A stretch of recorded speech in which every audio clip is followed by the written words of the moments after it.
Students, आज हम पढ़ेंगे किडनी स्टोन्स के बारे में। ये किन्हें कहा जाता है? ये गुर्दे की पथरी। जैसे आपके सामने ये डायग्राम है, इस डायग्राम में आप देख रहे हैं कि ये किडनी है यानी कि गुर्दा, और इसके अंदर यहाँ पे जो बॉल्स की तरह से आपको शो किए हुए ये क्या है? ये स्टोन्स हैं। क्योंकि ये किडनी में प्रेजेंट है इसलिए हम इन्हें क्या कहते हैं? Kidney stones. और ये होते कब हैं? जब हम कहते हैं कि किडनी क्या करता है? यूरिन फॉर्मेशन, और जब यूरिन की कंसंट्रेशन ज्यादा हो जाए, मतलब वो कंसंट्रेट हो जाए, तो उसकी वजह से किडनी स्टोन हो सकते हैं। और किडनी स्टोन जो है वो किन किन की वजह से हो सकते हैं, मतलब ये कि ब्लड में किसकी कंसंट्रेशन जो है वो किडनी स्टोन का सबब बन सकती है या उसका बायस बन सकती है। तो उसमें हम देख लेते हैं कि वो कौन कौन से हैं। उसमें है calcium oxalate, calcium and ammonium phosphate जो है, इनकी मिकदार अगर ज्यादा हो जाए तो इसकी वजह से किडनी स्टोन्स डेवलप हो सकते हैं। इसके अलावा जैसे कि हम जानते हैं कि यूरिक एसिड जो प्रेजेंट होता है, यूरिक एसिड की अगर कंसंट्रेशन ज्यादा हो जाए तो फिर वो क्या करता है? वो क्रिस्टल्स बना देता है, और वो जो क्रिस्टल्स होते हैं वो फिर आगे चल के किडनी स्टोन बनाते हैं। और ये जो किडनी स्टोन्स हैं ये यूरिनरी ट्रैक्ट में से पास नहीं होते, तो फिर उसकी वजह से क्या होता है? सिवियर किस्म का पेन, मतलब ये कि दर्द होती है। तो अगर हम यूरिनरी ट्रैक की बात करें तो ये आपके सामने एक डायग्राम है। इस डायग्राम में आप देख रहे हैं कि आपको यूरिनरी ट्रैक जो है वो दिखाया गया है, जिसमें किडनी के बाद हम कहते हैं कि क्या प्रेजेंट है? यूरेटर। और यूरेटर के बाद यहाँ पर ये जो एक बैलून, मतलब गुब्बारे की तरह का आपको स्ट्रक्चर नजर आ रहा है, इसे कहा जाता है ब्लैडर। और ब्लैडर के बाद ये छोटी सी ट्यूब जो आपको नजर आ रही है, इसे कहा जाता है यूरेथ्रा।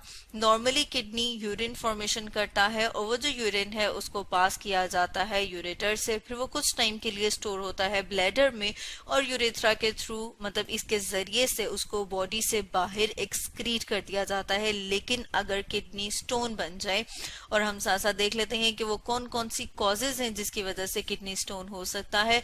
तो जो सबसे पहली कॉज है वो क्या है, या सबसे पहली जो वजह है वो है एज। ठीक है, एज मतलब ये कि जैसे जैसे उम्र ज्यादा होती जाती है तो उसकी वजह से क्या होगा? जो किडनी अपने फंक्शन नॉर्मली परफॉर्म नहीं कर सकेगा। और उसका फंक्शन क्या है? कि वो ब्लड को फिल्टर करे, और फिल्टर करने के बाद यूरिन फॉर्म करे, यूरिन बनाए, तो वो एज के साथ साथ कम हो जाएगा। इसके अलावा डाइट जो है, यानी कि जब हम खाते हैं अगर उसमें ग्रीन वेजिटेबल और सॉल्ट जो है वो ज्यादा हो जाए, या उनकी जितनी मिकदार चाहिए उससे कम या ज्यादा हो जाए, तो उसकी वजह से भी किडनी स्टोन्स हो सकते हैं। इसके अलावा विटामिन सी और डी जो है ये भी किडनी स्टोन का बाइस बन सकते हैं। और किडनी स्टोन के पाथवे की बात की जाए तो जैसे आप यहाँ पर देख रहे हैं कि यहाँ पर कैलिक्स में है स्टोन, उसके अलावा ये वाला जो एरिया इसे कहा जाता है पेल्विस, तो यहाँ पर किडनी के पेल्विस में स्टोन है, और फिर वो क्या होता है? यूरेटर से होता हुआ ब्लैडर में आता है, और फिर यूरेथ्रा से बॉडी से बाहर उसे एक्सक्रीट कर दिया जाता है। और यहाँ पर आप देख रहे हैं कि स्टेग्रेंट किडनी है, मतलब ये कि ये जो पूरा का पूरा एरिया है उससे स्टोन की तरह का स्ट्रक्चर या स्टोन ने उसको फिल किया हुआ है। इसके अलावा जो है यूरिनरी ट्रैक इन्फेक्शन जो है उनकी वजह से भी किडनी स्टोन हो सकता है, या अगर पानी का इंटेक, वाटर का इंटेक हमारा जो है वो कम हो जाए तो वो भी किडनी स्टोन की वजह बन सकता है। इसके अलावा अगर अल्कोहल कंजम्पशन जो है वो ज्यादा हो जाए, अल्कोहल जिसे कहा जाता है शराब, अगर उसकी कंजम्पशन ज्यादा हो जाए तो फिर वो भी किडनी के फंक्शनिंग को इफेक्ट करता है और किडनी स्टोन कॉज कर सकता है। अगर हम सिम्टम्स की बात करें कि वो कौन कौन से सिम्टम्स हैं जिनसे ये पता लगेगा कि ये किडनी स्टोन है, तो सबसे पहले तो किडनी में पेन, मतलब ये कि दर्द होगा। उसके अलावा जैसे कि हमें पता है कि जो किडनी है वो कहाँ प्रेजेंट है, किडनी जो है वो लोअर एब्डोमेन में प्रेजेंट है। तो इसका मतलब ये है कि जो लोअर एब्डोमेन है वहां पर भी पेन होगा, मतलब ये कि बहुत सख्त किस्म का दर्द होगा। इसके अलावा पेशेंट्स में वॉमिटिंग स्टार्ट हो जाती है। वॉमिटिंग मतलब ये कि उसको उल्टियां आना स्टार्ट हो जाती हैं, और वो किस वजह से होती हैं? क्योंकि ब्लड में जो एक्सक्रीटरी प्रोडक्ट्स हैं या जो एक्सक्रीटरी मटेरियल हैं वो बहुत ज्यादा हो जाते हैं। वो क्यों ज्यादा हो रहे हैं? क्योंकि किडनी जो है वो अपना फंक्शन परफॉर्म नहीं कर पा रहा, वो ब्लड को फिल्टर नहीं कर पा रहा, और जो वेस्ट मटेरियल्स हैं जो बॉडी से बाहर एक्सक्रीट होने हैं वो अब जब बॉडी में रहेंगे तो उसकी वजह से वॉमिटिंग भी स्टार्ट हो जाती है। और क्योंकि हम कह रहे हैं कि ये जो किडनी है वहां से जो यूरिन प्रोड्यूस हो रहा है वो फर्दर क्या होता है? वो यूरेटर से होता हुआ ब्लैडर एंड देन ब्लैडर से यूरेथ्रा में और वहां से बाहर एक्सक्रीट कर दिया जाता है, तो क्या होगा, फ्रीक्वेंट यूरिनेशन, मतलब उसको फील होगा कि उसको बार बार यूरिन है आ रहा है और वो उसकी फ्रीक्वेंट यूरिनेशन होगी। इसके अलावा जो उसका यूरिन है उसमें अजीब सी, मतलब बहुत फाउल किस्म की स्मेल, बहुत बुरी सी स्मेल आएगी। उसके अलावा उसके यूरिन में ब्लड या पस जो है वो भी आना स्टार्ट हो जाएंगे। तो ये क्या थे, ये सिम्टम्स हैं जो ये बताते हैं कि किडनी स्टोन जो है वो हो सकता है। इसके अलावा जब हम कॉजेस की बात कर रहे थे तो यूरिनरी ट्रैक इन्फेक्शंस में उसको वायरल इन्फेक्शन भी हो सकता है या बैक्टीरियल इन्फेक्शन या कोई और वजह जिसकी वजह से किडनी जो है वो डैमेज या खराब हो गया है। तो स्टूडेंट्स, आज हमने पढ़ा किडनी स्टोन्स के बारे में।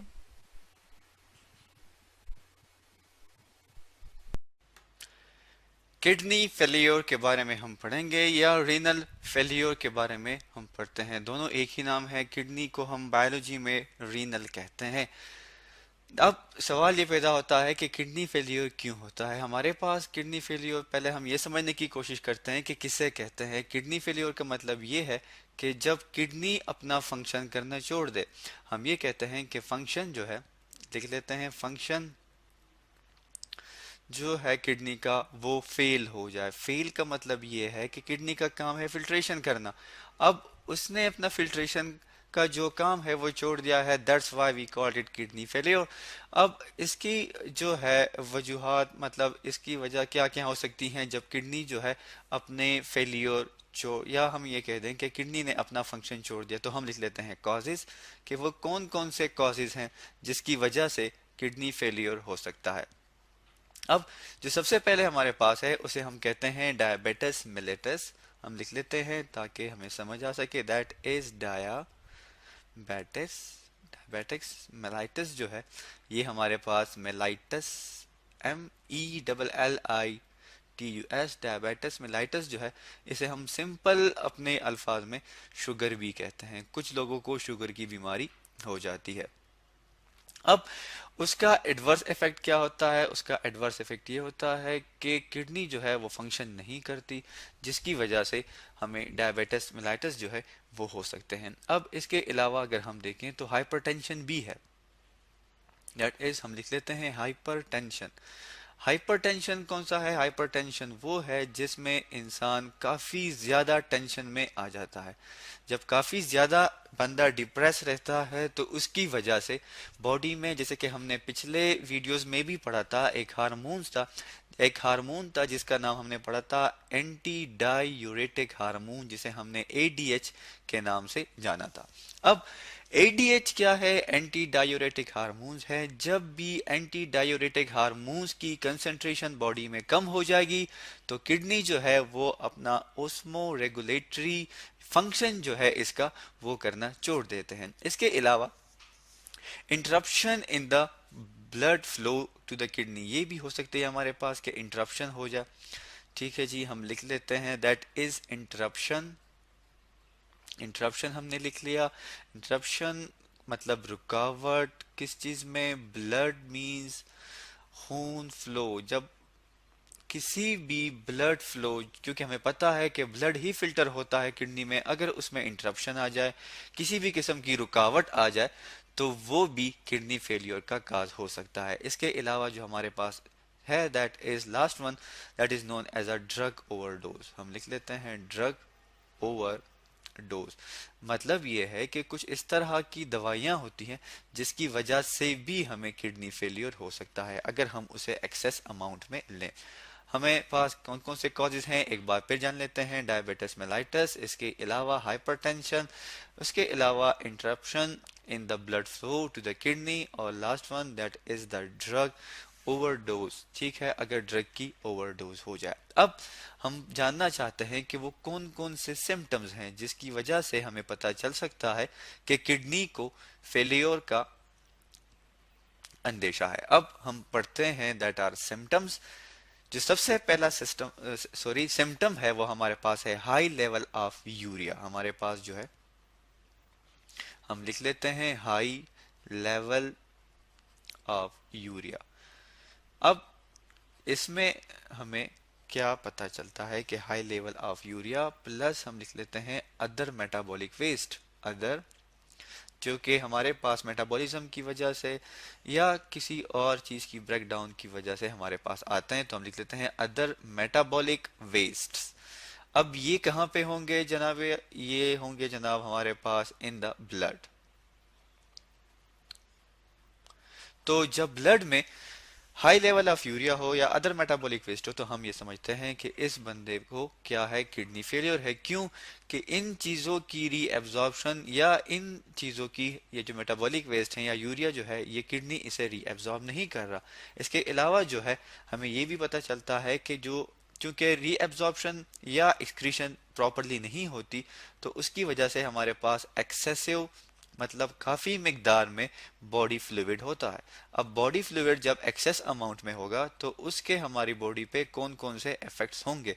पहला इफेक्ट तो ये है कि लेग्स की स्वेलिंग हो जाती है। ठीक है जी, हम लिख लेते हैं लेग्स की हमारे पास स्वेलिंग हो जाती है। इसके अलावा अगर हम देखना चाहें तो हमारे पास और किस किस ऑर्गन की हमारे पास हो सकती है स्वेलिंग? फीट्स की, ठीक है, पाँव की, फीट्स हम लिख लेते हैं, और फेस लिख लेते हैं। ठीक है, ये इनकी स्वेलिंग हो जाती है।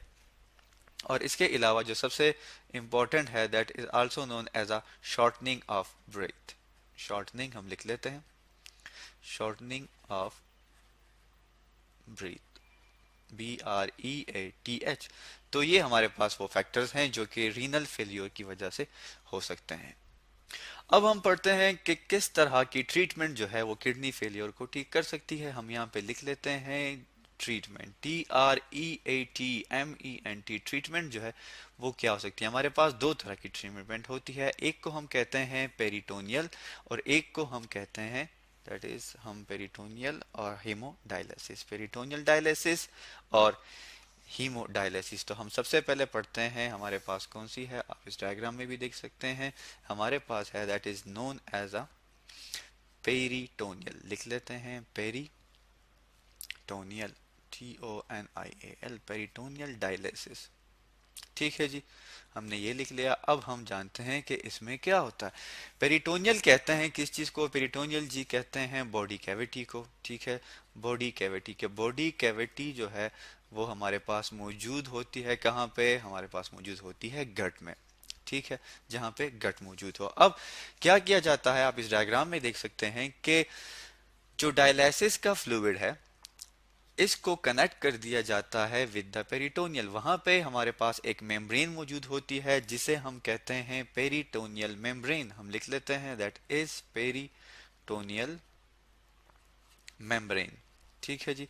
अब इस पेरिटोनियल मेम्ब्रेन में excess amount of blood capillaries होते हैं। ठीक है, हम लिख लेते हैं ब्लड कैपिलरीज, ये हमने लिख लिया ब्लड कैपिलरीज। अब ब्लड कैपिलरीज के साथ जब ये फ्लूइड कनेक्ट होता है, ठीक है, जैसे कि यहाँ पे आप देख सकते हैं इस डायग्राम में, यहाँ से ये ब्लड आता है, सॉरी ये फ्लूइड यहाँ से होते हुए इस बॉडी कैविटी में आ जाता है। वहां पर ये कॉन्साइड हो जाता है विद द पेरिटोनियल मेम्ब्रेन और ब्लड कैपिलरीज के थ्रू ये एक्सचेंज कर लेते हैं किस चीज को जी? वेस्ट मटेरियल्स को। और फिर उस वेस्ट मटेरियल को रिमूव कर दिया जाता है बॉडी से। और ये जो प्रोसेस है ये तकरीबन तकरीबन हर दिन जो है इसे रिपीट करना होता है। मतलब ये है कि एवरी डे जो है हमने ये ट्रीटमेंट लेनी होती है। इसके बाद जी हम दूसरा ट्रीटमेंट जो है किडनीज के लिए वो पढ़ने की कोशिश करते हैं, जो कि हमारे पास काफ़ी एक इंटरेस्टिंग भी है और सॉर्ट ऑफ एक टेक्नोलॉजिकल वाइज भी काफ़ी कॉम्प्लिकेटेड होता है। उसे हम कहते हैं दैट इज हीमोडायलिसिस। हीमोडायलिसिस आप इस डायग्राम में देख सकते हैं। इसमें जो है हमारे पास कुछ यूं होता है, हम पहले लिख लेते हैं that is hemodialysis, sorry spell ठीक कर लेते हैं, दैट इज डायलिसिस। ठीक है जी। हीमोडायलिसिस में क्या होता है कि ब्लड को कनेक्टेड किया जाता है डायलाइजर के साथ। ठीक है, हमारे पास एक पंप होता है जिसे हम कहते हैं डायलाइजर। ठीक है, उस डायलाइजर में से ब्लड फ्लो करता है, उसके अंदर मौजूद होते हैं, जैसे कि आप इस डायग्राम में देख सकते हैं हमारे पास मौजूद होते हैं ट्यूब्स। उन ट्यूब्स में से, जैसे आपको यहाँ पे नजर आ रहे हैं, ये ट्यूब्स क्या करते हैं, ये फिल्टर कर देते हैं। जिस तरह नेफ्रॉन फंक्शन करता है उसी तरह ये एक एक चीज को फिल्टर आउट कर देता है और वहां से फिर इस डायलाइजर से ब्लड को दोबारा पास कर दिया जाता है इनटू द बॉडी, और वहां से फिर उस बंदे को नया जो है साफ खून जो है वो मिल जाता है। और ये तकरीबन 3 टाइम्स इन अ वीक करना चाहिए। तो ये हमारे पास ट्रीटमेंट हुए किडनी फेल्योर के, हमने यहाँ पे लिख लिया 3 टाइम्स अ वीक। स्टूडेंट्स, आज हम पढ़ेंगे किडनी ट्रांसप्लांट के बारे में। किडनी क्या है? किडनी एक ऑर्गन है जो हमारी बॉडी में प्रेजेंट है, जो हमारे ब्लड को फिल्टर करता है, हमारी बॉडी से जो एक्सक्रीटरी मटेरियल मतलब वेस्ट मटेरियल हैं उनको एक्सक्रीट करता है, बॉडी से बाहर निकालता है। अगर वो ख़राब हो जाए किसी भी वजह से तो फिर क्या होता है, उसे ट्रांसप्लांट कर दिया जाता है, मतलब उसको निकाल के उसकी जगह दूसरा डाला जाता है। तो उसे कहते हैं किडनी ट्रांसप्लांट। जैसे आप इस डायग्राम में देख रहे हैं कि यहाँ पे वो दिखा रहे हैं कि किडनी को, गुर्दे को जो है वो ट्रांसप्लांट कर रहे हैं। और होता क्या है कि अगर कोई किडनी जो है वो ख़राब हो जाए, वो डैमेज हो जाए किसी भी वजह से, तो पहले उसके डायलाइसिस किए जाते हैं। डायलाइसिस, जैसे आपने पिछले वीडियो में देखा होगा कि डायलाइसिस जो है वो प्रोसेस है जिसके ज़रिए से ब्लड को एक मशीन से पास किया जाता है जिसे हम कहते हैं डायलाइजर मशीन, और फिर वहाँ से ब्लड से जो वेस्ट मटेरियल है उसको बॉडी से बाहर निकाला जाता है। वो बॉडी से बाहर कैसे निकाला जाता है? क्योंकि ब्लड को जब हम मशीन में से पास कराते हैं तो उस मशीन में डायलाइजर फ्लूइड प्रेजेंट होता है, और जो वेस्ट है वो उस फ्लूइड में चला जाएगा और फिर वापस ब्लड को बॉडी में डाल दिया जाता है। इस तरह का जो डायलिसिस है उसे हम कहते हैं हीमोडायलिसिस। इसके अलावा आपने एक और डायलिसिस की टाइप उसमें स्टडी की थी जिसे पेरिटोनियल डायलिसिस कहा जाता है, कि जिसमें फ्लूइड को कैविटी में, पेरिटोनियल कैविटी में डाल देते हैं और फिर वहाँ से जो बॉडी का वेस्ट है वो उस कैविटी में आ जाएगा और फिर उस कैविटी से फ्लूइड बाहर ले आते हैं। तो ये तो थे डायलिसिस। लेकिन अगर हम जब ट्रांसप्लांट की बात करते हैं तो हम कहते हैं कि जो किडनी है एक से लेके दूसरे को दिया जाता है, तो जिससे लिया जाता है उसे कहा जाता है डोनर। तो जो किडनी है वो जो डोनर से ले रहे हैं वो बहुत हेल्दी उसका होना चाहिए। ऐसा ना हो कि जब हम जिस मकसद के लिए ले रहे हैं कि ट्रांसप्लांट कर रहे हैं, ख़राब किडनी जो है उसको निकाल रहे हैं और उसकी जगह सही डाला जाए, तो उसका हेल्दी होना बहुत ज़रूरी है। इसके अलावा क्या क्या देखा जाता है किडनी ट्रांसप्लांट करते हुए? वो ये देखा जाता है कि उसके जो टिश्यूज़ हैं वो मैच कर रहे हों। ठीक है, अगर उसके टिश्यूज मैच नहीं करे होंगे तो फिर टिश्यू रिजेक्शन हो सकती है, मतलब ये कि ट्रांसप्लांट किया हुआ किडनी जो है उसको फंगस लग सकती है, उसको कोई इन्फेक्शन हो सकता है। तो उसके टिश्यूज का मैच होना बहुत ज़रूरी है। उसके अलावा उसका ब्लड ग्रुप देखा जाता है डोनर का, और जो रिसीव करने वाला उसे कहा जाता है रिसिपिएंट, के उन दोनों का ब्लड ग्रुप जो है वो सेम हो। किडनी ट्रांसप्लांटेशन के पाथवे की अगर बात की जाए तो कि जैसे हम कह रहे थे कि उसे कहाँ से लिया जाता है, उसे डोनर्स किडनी से लिया जाता है और लेके उसे हम कहाँ पर डाल रहे हैं, उसे पेशेंट की बॉडी में डाला जाता है। और बॉडी में डालने के बाद हम क्या करते हैं, उसे पेशेंट के ब्लड के साथ कनेक्ट करते हैं सबसे पहले। क्यों? क्योंकि हम जानते हैं कि जो किडनी है वो ब्लड को फिल्टर कर रहा है, तो सबसे पहले उसे उसके साथ कनेक्ट किया जाता है। जैसे आप इस डायग्राम में भी देख रहे हैं कि यहाँ पर वो दिखा रहे हैं कि डोनर से लेके किडनी को ट्रांसप्लांट कर दिया गया रेसिपिएंट में जिसका किडनी जो है वो ख़राब हो चुका था। ठीक है, तो अब क्या किया गया, पहले उसकी बॉडी में इंजेक्ट किया गया और फिर उसके बाद उसके पेशेंट का जो सर्कुलेटरी सिस्टम है उसके ब्लड के साथ कनेक्ट कर दिया जाता है, और फिर उसके बाद ये चेक करने के लिए कि वो ब्लड को फिल्टर कर रहा है या नहीं, उसके बाद उसको जो डोनर है से लेके जो किडनी हमने डाला था उसको जो रिसिपिएंट है उसके यूरिनरी सिस्टम के साथ कनेक्ट कर दिया जाता है। क्यों? क्योंकि जो किडनी है वो ब्लड को फिल्टर करने के बाद यूरिन बनाता है और उस यूरिन को पास किया जाता है यूरिनरी सिस्टम से ब्लैडर में, और फिर यूरेथ्रा के थ्रू बॉडी से बाहर एक्सक्रीट कर दिया जाता है।